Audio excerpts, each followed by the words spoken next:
जब यह मन सतगुरु रूपी खूंटे के प्रेम में बंध जाता है तो अपने इष्ट के प्रेम में अपनी हस्ती खो देता है। कबीर साहब कहते हैं, मन पंछी तब तक उड़े विषय वासना माही, प्रेम बाज की झपट में जब तक आया ना है। फिर इसका अहंकार विलय हो जाता है। प्रेमी व्यक्ति विनम्र होता है, लेकिन केवल हाथ जोड़ना ही विनम्रता नहीं होती। अहंकार की शिला पर कभी भी विनम्रता का फूल नहीं खिल सकता। जो मनुष्य गुरु के पास अपनी हस्ती लेकर जाता है वह कुछ नहीं ले सकता। वहां तो खाली होकर जाना होता है, तभी हमारे भीतर कुछ डल सकता है, नहीं तो सब छलक जाएगा, व्यर्थ ही बह जाएगा। महर्षि पतंजलि कहते हैं कि यदि गुरु के पास जाओ तो मिट कर जाओ, तभी तुम कुछ पा सकते हो, क्योंकि मृत्यु के बाद ही पुनर्जन्म हो सकता है। जिस तरह अंधकार के साथ सूर्य का उजियारा नहीं हो सकता, उसी तरह अहंकार के साथ ज्ञान का प्रकाश नहीं हो सकता। ज्ञान लेने के लिए हमें विनम्रता से झुकना पड़ता है, अकड़ कर सीना तान कर नहीं ले सकते। और इसीलिए देहधारी सतगुरु की महत्ता बताई गई है, क्योंकि हमारे मन में अभिमान रूपी जो बर्फ है वह केवल देहधारी सतगुरु के प्रकाश से पिघल सकती है, बाकी कहीं नहीं। मंदिर में मूर्ति के सामने जाकर यदि हम झुक भी गए तो झुकने का एक अहंकार अपने ऊपर लाद कर लौटते हैं।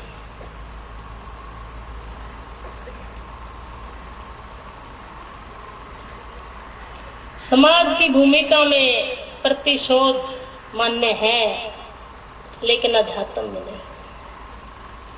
एक संसारी व्यक्ति ऐसा सोच सकता है कि विनम्रता से काम नहीं चलता, उसने ऐसा किया तो मैं ऐसा क्यों करूं, लेकिन अध्यात्म इसकी इजाजत नहीं देता, क्योंकि ऐसा सोचते ही अपने ही भीतर एक रुकावट पैदा हो जाएगी। और साधक का लक्ष्य आत्म शोधन अर्थात आत्मा का शोधन करना होता है। नए सिरे से पाप कर्म का बंधन न हो, सही करने का अभ्यास और गलत पर रोक, नहीं तो हस्ती स्नानवत हो जाएगा। हस्ती कहते हैं हाथी को, हाथी के स्नान करने की तरह से। कैसे? हाथी पहले स्नान करता है और फिर बाहर आकर कीचड़ में लेट जाता है। इसी तरह सुमरण किया, ध्यान में बैठे और उठते ही व्यवहार में फिर वहीं के वहीं, उसका कोई लाभ नहीं होगा। अंदर का रास्ता नहीं चल सकता मेरे भाइयों मेरे बहनों, जब तक अध्यात्म व्यवहार में नहीं उतरता। ध्यान में से उठे, किसी ने गाली दे दी, गलत बोल दिया, वह बोलकर अभी बंद भी नहीं हुआ और तुरंत जवाब दे दिया, वह साधक नहीं है। साधक वह है जिसने बंधन नहीं बनने दिया। सहन नहीं करेंगे तो पाप कर्म का बंधन बन जाएगा।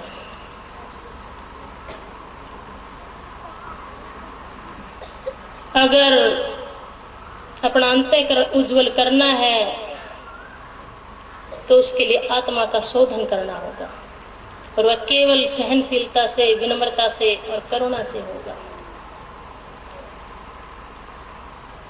आजकल आप टीवी में भी सुन रहे होंगे, समाचार पत्रों में भी पढ़ते होंगे,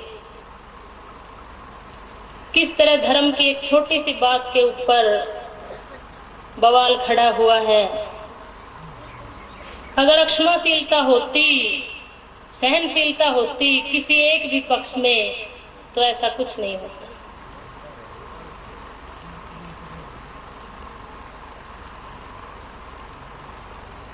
इस मार्ग पर केवल सहनशील और विनम्र व्यक्ति ही आगे बढ़ सकता है।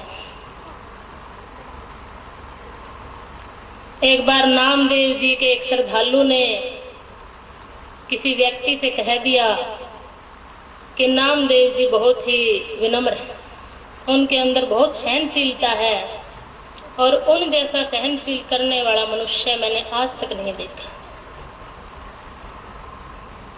वह मनुष्य परीक्षा लेने के विचार से नामदेव जी के पास गया।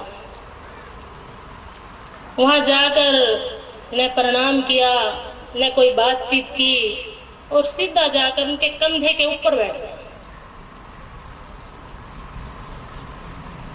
उसने सोचा कि अब तो ये गालियों की बरसात कर देंगे और मुझे अपने हाथ से नीचे पटकेंगे, लेकिन ऐसा कुछ भी नहीं हुआ। नामदेव जी मुस्कुराए और बोले, भाई तुम पहले ऐसे मित्र हो जो इतने अधिकार से मेरे इतने करीब आकर बैठे हो, कितना प्यार दिया है तुमने।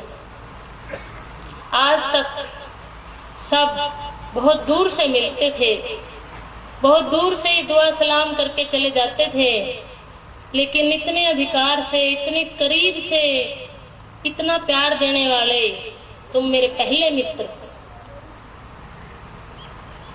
वह मनुष्य पिघल गया और नीचे उतरकर नामदेव जी के चरणों में सर रख दिया।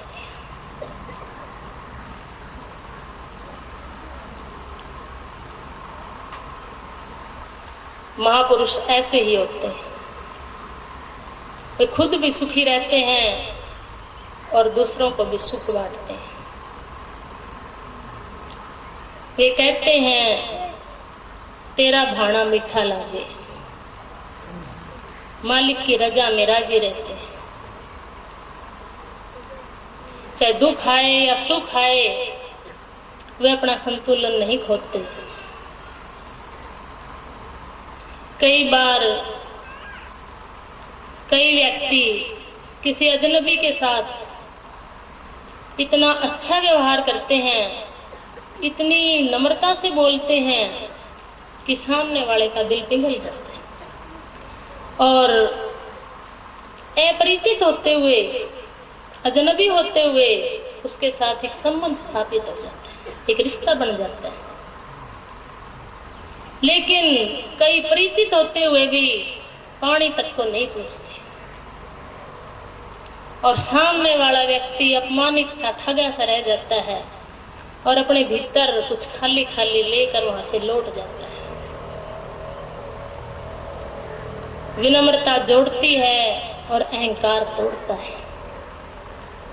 आ, बैठ और पानी, ये तीन चीजें मोल नहीं लाने। प्रेम में हमारा कोई पैसा नहीं लगता, उसे हम जितना बांटते हैं वो खजाना उतना ही विशाल होता चला जाता है। सिर्फ प्रेम का खजाना ही ऐसा है, इसे जितना बांटो उतना ही बढ़ता चला जाता है। केवल सहनशील मनुष्य ही